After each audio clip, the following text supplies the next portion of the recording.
Hi ಸ್ನೇಹಿತರೆ, ಎಲ್ಲರಿಗೂ ನಮಸ್ತೆ. ಇಂಡಿಯಾ T20 ವರ್ಲ್ಡ್ ಕಪ್ ಏನೋ ಗೆದ್ದು ಬಿಡ್ತು. ಆದರೆ ಆಗಿದ್ದೇನಪ್ಪ ಅಂತಂದರೆ ಇಂಡಿಯಾದಲ್ಲಿ ವಾರ್ ಎಫೆಕ್ಟ್ ಏನು Israel, Iran and America war ಇದೆಯೋ ಆ ವಾರು ಭಾರತ ದೇಶಕ್ಕೂ ಕೂಡ ತುಂಬಾ ಇಂಪ್ಯಾಕ್ಟ್ ಮಾಡ್ತಾ ಇದೆ ಸ್ನೇಹಿತರೆ. ಅದು ಏನು ಇಂಪ್ಯಾಕ್ಟ್ ಮಾಡ್ತಾ ಇದೆಯಪ್ಪ ಅಂತಂದರೆ ನೋಡಿ, LPG ಸಿಲಿಂಡ್ರು ಅಭಾವ ಸೃಷ್ಟಿಯಾಗಿದೆ. ಬಿಕಾಸ್ ಯಾಕೆ ಅಭಾವ ಸೃಷ್ಟಿಯಾಯಿತು ಅಂತಂದರೆ, ನಮಗೆ ಪೆಟ್ರೋಲ್, ಡೀಸೆಲ್ ಇದೆಲ್ಲ ಕ್ರೂಡ್ ಆಯಿಲ್ ಏನಿದೆ ಅದೆಲ್ಲ ಇರಾನ್ ಆ್ಯಂಡ್ ಇರಾಕ್ ಕಡೆಯಿಂದಲೇ ಬರ್ತಾ ಇತ್ತು, ಇರಾನ್ ಕಡೆಯಿಂದಲ್ಲ.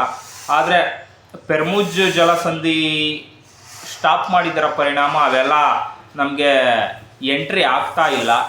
ಅದು ಕಮರ್ಷಿಯಲ್ ಪರ್ಪಸ್ಗೆ ಅಂತ ಯಾರ್ಯಾರು ಬಳಕೆ ಮಾಡ್ತಿದ್ರಲ್ಲ LPGನ, ಅದೆಲ್ಲ ಸಿಗ್ತಾ ಇಲ್ಲ. ನೀವು ನೋಡಿ, ಇವಾಗ ಕಮರ್ಷಿಯಲ್ ಅಂತ ಹೇಳ್ತಾ ಇದ್ದಾರೆ, ನಾಳೆ ದಿನ ಗೃಹ ಬಳಕೆಯ ಸಿಲಿಂಡರ್ಗಳಿಗೂ ಕೂಡ ಪ್ರಾಬ್ಲಮ್ ಆಗ್ಬೋದು, ಹುಷಾರಾಗಿರಿ.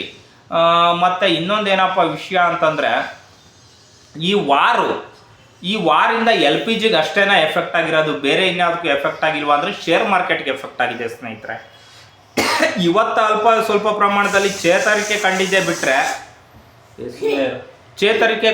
ಬಿಟ್ಟರೆ ಶೇರ್ ಮಾರ್ಕೆಟು ಇನ್ಯಾವುದೇ ಥರ ಆಲ್ಮೋಸ್ಟ್ ಎಲ್ಲ ಕೆಳಗೇನೆ ಹೋಗಿದೆ ಸ್ನೇಹಿತರೆ. ಇದಕ್ಕೆ ಏನಪ್ಪ ಪರಿಹಾರ ಅಂತ ನೋಡೋದಾದರೆ, ಶೇರ್ ಮಾರ್ಕೆಟ್ಗೆ ಹಾಕಿರೋರು ಸ್ನೇಹಿತರೆ, ದಯಮಾಡಿ ಹೇಳ್ತಾ ಇದ್ದೀನಿ, ಇದ್ಯಾವುದು ಕೂಡ ಹೂಡಿಕೆಯ ಸಲಹೆಗಳಲ್ಲ, just only for education basis ಮೇಲೆ ಹೇಳ್ತಾ ಇರೋದು, ನಿಮಗೆ ಮಾಹಿತಿ ತಿಳಿಸ್ಲಿಕ್ಕೆ ಹೇಳ್ತಾ ಇರೋದು. ಶೇರ್ ಮಾರ್ಕೆಟ್ ತುಂಬಾ ಡೌನ್ ಆಗಿದೆ, ಬಿಕಾಸ್ ಅನ್ಸರ್ಟನಿಟಿ ಜಗತ್ತು ನೋಡಿ, ಯುದ್ಧಗಳಾಗ್ತಾ ಇದೆ. ಸೊ ಅದರಿಂದ ಶೇರ್ ಮಾರ್ಕೆಟ್ ಡೌನ್ ಆಗಿದೆ. ನೀವು ಅಂದ್ಕೋಬಹುದು ಶೇರ್ ಮಾರ್ಕೆಟಲ್ಲಿ ಹಾಕಿರೋ ದುಡ್ಡೆಲ್ಲ ತೆಗೆದು ಬಿಡೋಣ, ಇನ್ನೂ ಜಾಸ್ತಿ ಬಿದ್ದುಬಿಟ್ರೆ ಏನು ಮಾಡೋದು ಅಂತ. ನೋ, ಚಾನ್ಸೇ ಇಲ್ಲ. ನೀವು ಮಾಡೋ ಮಿಸ್ಟೇಕೇ ಇದು. ಶೇರ್ ಮಾರ್ಕೆಟಲ್ಲಿ ತುಂಬ ಜನ ಯಾಕೆ ಸಕ್ಸಸ್ ಆಗಲ್ಲ ಅಂದರೆ ಇದಕ್ಕೆ ಸಕ್ಸಸ್ ಆಗಲ್ಲ. ತುಂಬ ಜನ ಇಂತಹ ಸಮಯದಲ್ಲಿ ತಾವು ತೆಗೆದು ಬಿಡ್ತೀರಿ ಎದ್ರುಕೊಂಡು.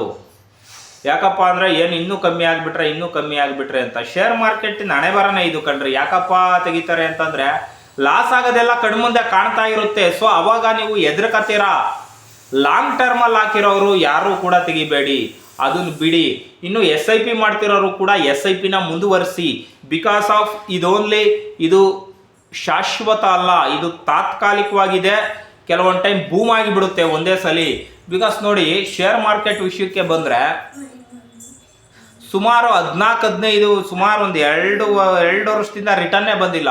ಸೊ ಈಗಿರುವಾಗ ಶೇರ್ ಮಾರ್ಕೆಟ್ ಬೂಮ್ ಆಗೋದ್ರಲ್ಲಿ ಯಾವುದೇ ಥರ ಅನುಮಾನ ಇಲ್ಲ. ಇನ್ನೊಂದು 1-2 ವರ್ಷದಲ್ಲಿ ಬೂಮ್ ಆದೇ ಆಗುತ್ತೆ. ಸೊ ನೀವು ಸೇಲ್ ಮಾಡಿಬಿಟ್ಟು ಕಣ್ಣೀರು ಹಾಕಬೇಡಿ. ಮತ್ತೆ ಮಾರಿ ಕೆಟ್ಟ ಮಾರದೆ ಕೆಟ್ಟ ಅಂತಾರಲ್ಲ, ಹಂಗೆ ನೀವು ಮಾರಿ ಕೆಡಬೇಡಿ.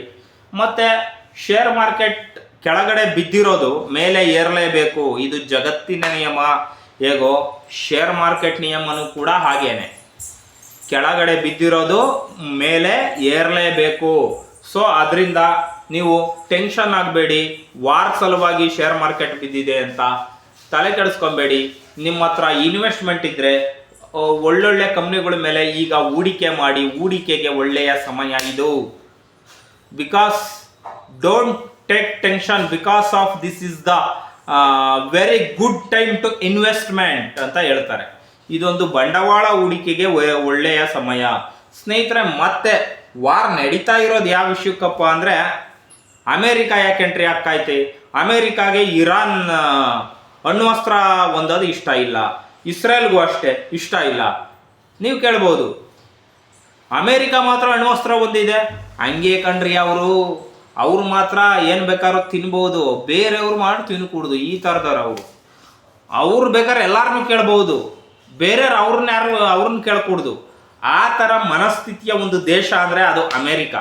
ನಾನು ದೊಡ್ಡಣ್ಣ, ನಾನೇನು ಮಾಡಿದ್ರು ನಡೆಯುತ್ತೆ ಅನ್ನೋ ಒಂದು ಅಹಂಕಾರದ ದೇಶ ಅದು ಡೊನಾಲ್ಡ್ ಟ್ರಂಪ್ದು. ಈ ಮನುಷ್ಯ ಡೊನಾಲ್ಡ್ ಟ್ರಂಪು ಯಾವಾಗ ಅಧಿಕಾರದಿಂದ ಕೆಳಗಿಳಿತಾನೋ ಆವತ್ತೇ ಶೇರ್ ಮಾರ್ಕೆಟ್ ಬೂಮ್ ಆಗುತ್ತೆ. ತಲೆ ಕೆಡಿಸ್ಕೋಬೇಡ್ರಿ. ಡೊನಾಲ್ಡ್ ಟ್ರಂಪ್ ಕೂಡ ಏನು ಶಾಶ್ವತ ಅಲ್ಲ. ಆಯಪ್ಪನು ಮುದುಕ ಆಗಿದ್ದಾನೆ, ಆಯಪ್ಪನು ಸಾಯೋನೆ. ಮತ್ತು ಯುದ್ಧ ಮಾಡ್ತಿರೋ ಉದ್ದೇಶ ಏನಪ್ಪ ಅಂತಂದರೆ ಅಣ್ವಸ್ತ್ರ ಹೊಂದಬೇಡಿ ಅಂತ. ಮತ್ತು ಇಸ್ರೇಲ್ಗೆ ಮತ್ತು ಯಾವುದಕ್ಕೆ ಇರಾನ್ಗೆ ಸುಮಾರು ದಶಕಗಳಿಂದ, ಸುಮಾರು 40-45 ವರ್ಷಗಳಿಂದ ದ್ವೇಷ ಇದೆ. ಬಿಕಾಸ್ ಕಾರಣ ಏನಪ್ಪ ಅಂತಂದರೆ ರೀಸನ್ ಇಷ್ಟೇ, ಇರಾನ್ ಬಂದುಬಿಟ್ಟು ಶಿಯಾ ದೇಶಗಳಿಗೆ ಸಪೋರ್ಟ್ ಮಾಡಲಿಕ್ಕೆ ಶುರುವಾಯಿತು. ಇಸ್ರೇಲ್ ಪಕ್ಕದಲ್ಲಿರ್ತಕ್ಕಂತಹ ಗಾಜಾ ಸ್ಟ್ರೈಪ್, ಗಾಜಾ ಪಟ್ಟಿ ಏನಿದೆಯಾ ಅದಕ್ಕೆ, ಮತ್ತು ಹೌತಿಗಳಿಗೆ ಸಪೋರ್ಟ್ ಮಾಡ್ಲಿಕ್ಕೆ ಶುರುವಾಯಿತು, ಹಮಾಸ್ಗಳಿಗೆ ಸಪೋರ್ಟ್ ಮಾಡ್ಲಿಕ್ಕೆ ಶುರುವಾಯಿತು, ಹೆಜ್ಬುಲ್ಲಾಗಳಿಗೆ ಸಪೋರ್ಟ್ ಮಾಡ್ಲಿಕ್ಕೆ ಶುರು ಮಾಡಿತು ಇರಾನ್. ಬಿಕಾಸ್ ಆಫ್ ಇರಾನ ಸರ್ವೋಚ್ಚ ನಾಯಕರಾಗಿದ್ದಂತಹ ಆಯಾತುಲ್ಲಾ ಅಲಿ ಖಮೇನಿ, ಆ ವ್ಯಕ್ತಿ ಈ ಒಂದು ಶಿಯಾ ಮುಸ್ಲಿಂ ಬಳಗಕ್ಕೆ ಸೇರಿದ್ದರ ಪರಿಣಾಮ ಆ ಒಂದು ದೇಶಗಳಿಗೆ ಸಪೋರ್ಟ್ ಮಾಡ್ಲಿಕ್ಕೆ ಶುರುವಾದ.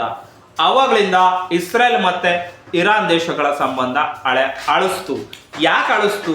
ಮತ್ತೆ ನೀವು ಕೇಳ್ಬೋದು, ಹೌತಿಗಳಿಗೂ ಇಸ್ರೇಲ್ಗೂ ಯಾಕಾಗಲ್ಲ, ಮತ್ತೆ ಹಮಾಸ್ಗೂ ಇಸ್ರೇಲ್ಗೂ ಯಾಕಾಗಲ್ಲ, ಹೆಜ್ಬುಲ್ಲಾಗೂ ಮತ್ತೆ ಇಸ್ರೇಲ್ಗೂ ಯಾಕಾಗಲ್ಲ ಅಂದರೆ ಅದೊಂದು ಸಪ್ರೇಟ್ ಎಪಿಸೋಡ್ ಮಾಡಬೇಕು. ಅದು ಮಾಡೇ ಮಾಡ್ತೀನಿ ಸ್ನೇಹಿತರೆ. ಈ ರೀತಿಯಾಗಿ ನಮ್ಮ ಇಸ್ರೇಲ್, ಆ್ಯಕ್ಚುಲಿ ನಮ್ಮದು ಇಂಡಿಯಾ, ಸಾರಿ ಬಾಯಿ ಫ್ಲೂಯೆಂಟ್ ಆಗಿ ಹಂಗೆ ಅಂದ್ಬಿಟ್ಟೆ, ಇಸ್ರೇಲ್ ಮತ್ತು ಇರಾನ್ ನಡುವಿನ ಒಂದು ಸಂಘರ್ಷಕ್ಕೆ ಕಾರಣವಾದಂತಹ ಒಂದು ಘಟನೆ ಯಾವಾಗ ಈ ಖಾಮಿನೈ ಅಧಿಕಾರಕ್ಕೆ ಬಂದರೋ, ಈ ವ್ಯಕ್ತಿ ಖಾಮಿನೈ ಬಂದ್ಬಿಟ್ಟು ಒಂದು ಧರ್ಮದ ಅಮಲಿನಲ್ಲಿ ತೇಲಾಡ್ತಿದ್ದಂಥ ಮನುಷ್ಯ. ನಮ್ಮ ಶಿಯಾ ಮುಸ್ಲಿಂ ಬಳಗನೆ ಹಂಗಿರಬೇಕು ಹಿಂಗಿರಬೇಕು ಈ ರೀತಿಯಾದಂತಹ ಮನುಷ್ಯ. ಸೊ ನಿಮಗೆ ಗೊತ್ತಲ್ಲ, ಬಟ್ ಈ ವ್ಯಕ್ತಿ ಒಳ್ಳೇದೇ ಮಾಡಿಲ್ವಾ ಅಂತ ನೋಡೋದಾದ್ರೆ ಒಳ್ಳೇದು ಕೂಡ ಮಾಡಿದ್ದಾರೆ. ಒಳ್ಳೇದು ಕೆಟ್ಟದು ಎರಡೂ ಇತ್ತು ಈ ವ್ಯಕ್ತಿ ಹತ್ರ.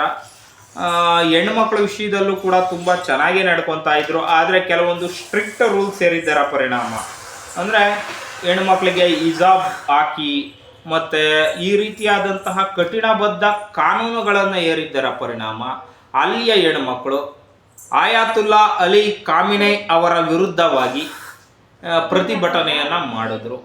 ಅದು ಅಮೇರಿಕಾಗೂ ಕೂಡ ಇಷ್ಟ ಇತ್ತು. ಈ ಯುದ್ಧವನ್ನು ಶುರು ಮಾಡಿದ್ದು ಯಾಕೆ ಅಂದರೆ just only for Ayatollah Ali Khamenei ಏನಿದ್ದಾನೆ ಆ ವ್ಯಕ್ತಿಯನ್ನು ಸಾಯಿಸ್ಲಿಕ್ಕೋಸ್ಕರ. ಆದರೆ ಆ ವ್ಯಕ್ತಿಯನ್ನು ಸಾಯಿಸಿದ್ರೂ ಕೂಡ ಇನ್ನೂ ಯಾಕೆ ಯುದ್ಧ ಮುಂದುವರಿತಾ ಇದೆ ಅಂತಂದರೆ ಇಷ್ಟೇ ಕಾರಣ ಸ್ನೇಹಿತರೆ. ಅದೇನು ಅಂತಂದರೆ, ಇರಾನ್ ನಮ್ಮ ಸರ್ವೋಚ್ಚ ನಾಯಕನನ್ನು ನೀವು ಸಾಯಿಸಿದಿರಿ, ನಿಮಗೆ ತಕ್ಕ ಪಾಠ ಕಲಿಸದೆ ನಾವು ಬಿಡಲ್ಲ, ನಾವು ಸತ್ರು ಪರವಾಗಿಲ್ಲ, ನಿಮಗೆ ಶರಣಾಗಲ್ಲ ಅನ್ನೋ ಒಂದು ಸಂದೇಶವನ್ನು ಅಮೇರಿಕಾಗೆ ಸಾರ್ತಾ ಇದೆ ಮತ್ತು ಇಸ್ರೇಲ್ಗೆ ಸಾರ್ತಾ ಇದೆ. ಅದಲ್ದಿರ ಸಂದೇಶ ಸಾರಿ ಅಷ್ಟೇ ಸುಮ್ಮನಾಗಲಿಲ್ಲ. ಅಮೇರಿಕಾದ ಸೇನಾ ನೆಲೆಗಳು ಏನಿದ್ದಾವೆ, ಈ ಸೌದಿನಲ್ಲಿರ್ಬೋದು, ದುಬೈ, UAE ಮತ್ತು ಕತಾರ್, ಈ ಎಲ್ಲ ದೇಶಗಳ ಮೇಲೆ ಬಾಂಬ್ ದಾಳಿಯನ್ನು ಮಾಡುತ್ತೆ. ಅಲ್ಲಿಯ ಸೇನಾ ನೆಲೆಗಳನ್ನು ನಾಶಗೊಳಿಸತಕ್ಕಂಥ ಕೆಲಸವನ್ನು ಮಾಡುತ್ತೆ. ಇದರಿಂದ ರೊಚ್ಚಿಗೆದ್ದಂತಹ ಅಮೇರಿಕ ಇರಾನ್ನ ಮೇಲೆ ಬ್ರಹ್ಮಾಸ್ತ್ರಗಳನ್ನು ಬಿಡುತ್ತೆ. ಬಿಕಾಸ್ ಹೆಂಗೆ ಅಂತಂದರೆ, ಹೆಣ್ಣು ಮಕ್ಕಳ ಶಾಲೆಯ ಮೇಲೆ ಬಾಂಬನ್ನು ಹಾಕುತ್ತೆ. ಆ ಬಾಂಬ್ ದಾಳಿಯಲ್ಲಿ ಸುಮಾರು 170 ಹೆಣ್ಮಕ್ಳು ಸತ್ತೋಗ್ತಾರೆ. ಈ ರೀತಿಯಾಗೆಲ್ಲ ಆಗುತ್ತೆ ಸ್ನೇಹಿತರೆ. ಈ ಒಂದು ಯುದ್ಧದಲ್ಲಿ ನನಗನ್ಸುತ್ತೆ ಅಮೇರಿಕ ಮತ್ತು ಇಸ್ರೇಲ್ನ ಪರವಾಗಿ ಗೆಲುವಾಗಬಹುದು. ಹಂಗಂತ ಇರಾನ್ ಕೂಡ ಏನು ಸುಮ್ಮನೆ ಬಿಡೋದಿಲ್ಲ. ಇರಾನ್ ಕೂಡ ತುಂಬಾ ಅಪೋಸ್ ಮಾಡ್ತಾ ಇದೆ, ತುಂಬಾ ಚೆನ್ನಾಗಿ ಯುದ್ಧವನ್ನು ಮುಂದುವರಿಸ್ಕೊಂಡು ಹೋಗ್ತಾ ಇದೆ. ಬಿಕಾಸ್ ಯಾಕಪ್ಪ ಯುದ್ಧವನ್ನು ಮುಂದುವರಿಸ್ಕೊಂಡು ಹೋಗ್ತಾ ಇದೆ ಅಂದರೆ ಒಂದು ಪ್ರೆಸ್ಟೀಜ್ ಪ್ರಶ್ನೆ, ಇರಾನ್ನ ಪ್ರೆಸ್ಟೀಜ್ ಪ್ರಶ್ನೆ. ಮತ್ತು ಇರಾನ್ ಅಂತ ಚಿಕ್ಕ ದೇಶ ಏನಲ್ಲ, ಮತ್ತು ಮಿಲಿಟರಿ ವಿಷಯದಲ್ಲೂ ಕೂಡ ತುಂಬ ಸ್ಟ್ರಾಂಗ್ ಇರುವಂತಹ ದೇಶ ಅಂದರೆ ಅದು ಇರಾನ್. ಸೊ ಈಗಿರುವಾಗ ಇರಾನ್ ದೇಶ ತುಂಬ ಚೆನ್ನಾಗಿ ಏರಿಯಾದಲ್ಲೂ ಕೂಡ ತುಂಬ ದೊಡ್ಡ ದೇಶ ಆಗಿರೋದ್ರಿಂದ ಈ ಒಂದು ಯುದ್ಧವನ್ನು ಕಂಟಿನ್ಯೂ ಮಾಡ್ತಾ ಇದೆ. ಈ ಯುದ್ಧದಲ್ಲಿ ನನಗನ್ಸುತ್ತೆ ಇಸ್ರೇಲ್ ಅಮೇರಿಕಾಗೆ ಗೆಲುವಾಗುತ್ತೆ. ಆದಷ್ಟು ಬೇಗ ಈ ಯುದ್ಧ ಮುಗಿದು ಜಗತ್ತಿನಲ್ಲಿ ಶಾಂತಿ ನೆಲೆಸಲಿ ಅಂತ ಹೇಳ್ತಾ ಈ ಒಂದು ವಿಡಿಯೋವನ್ನು ಇಲ್ಲಿಗೆ ಮುಗಿಸ್ತಾ ಇದ್ದೀನಿ. ನಿಮ್ಗೇನನ್ಸುತ್ತೆ ಕಮೆಂಟ್ ಮಾಡಿ ಸ್ನೇಹಿತರೆ. ಮತ್ತೆ ನನ್ನ ಮಗ ಗಿರಿ ಬರ್ತಾ ಇದ್ದಾನೆ, ಬಲೂನ್ ಅಂತ ಬರ್ತಾ ಇದೆ, ಬನ್ನಿ. ನೋಡಿ ಸ್ನೇಹಿತರೆ, ಇದು ನಮ್ಮ ಗಿರೀಶನ ಬಲೂನು. ಕೇಳ ಹೆಂಗಿದೆ ಅಂತ. ಚೆನ್ನಾಗಿದೆ ಅಂದ್ರು ಬಿಡ.